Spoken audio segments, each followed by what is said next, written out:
We just described the first step to quieting the mind, and that is you actually have to identify your noise. Identify what it is that you experience, right?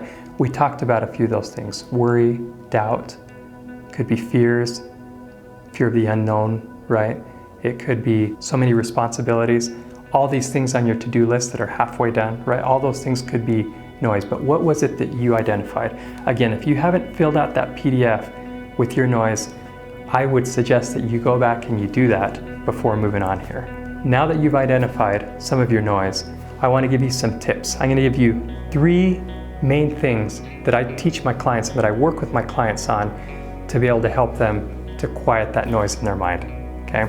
The first thing is you want to understand a little bit about your mind. Most people don't know how their mind works, and I teach this all the time, but I don't think anyone else, not very many people think about the mind in this way. But you've got 2 minds. You've got a conscious mind and you've got a subconscious mind, and they both have different areas of specialty, okay?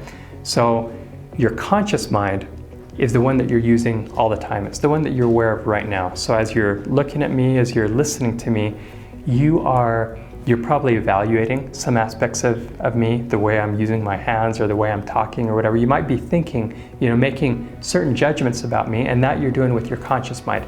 Any thinking that you're aware of is done with your conscious mind. And so that's the mind that you have control over and that'll help you dramatically improve your performance. So how are we supposed to use this mind?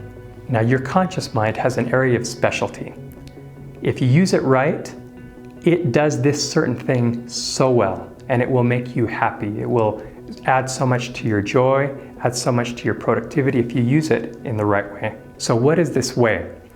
Your conscious mind, I'm just going to tell you the answer. Okay, I could ask you, if I were together with you, I'd ask you, what do you think it is? So what do you think it is? What do you think it's best used for? Well, you were really good at using it in the right way when you were a kid.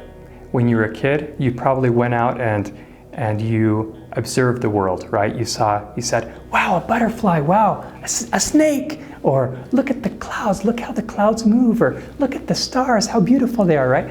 All these observations, you're taking in the outside world through your senses.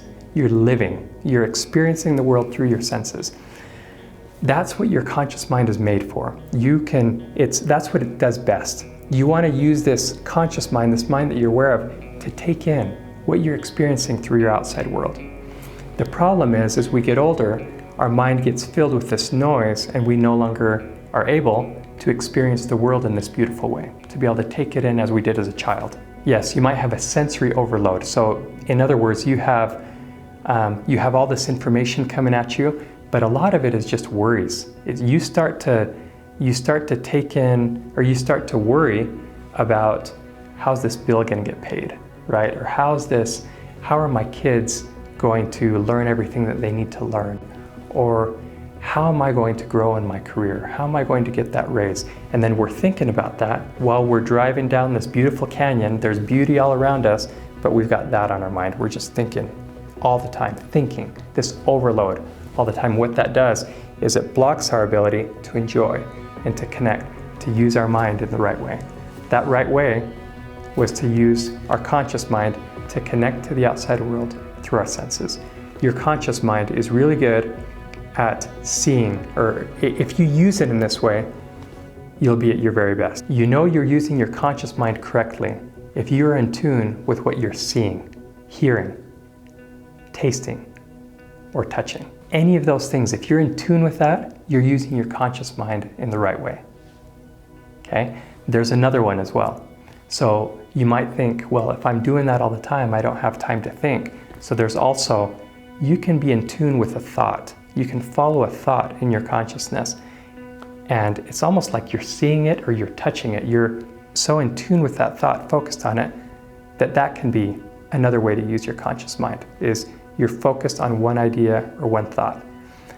The key is, though, that when you're using your conscious mind right, you are in control. You can hold the reins of your conscious mind by using it in the right way, by focusing.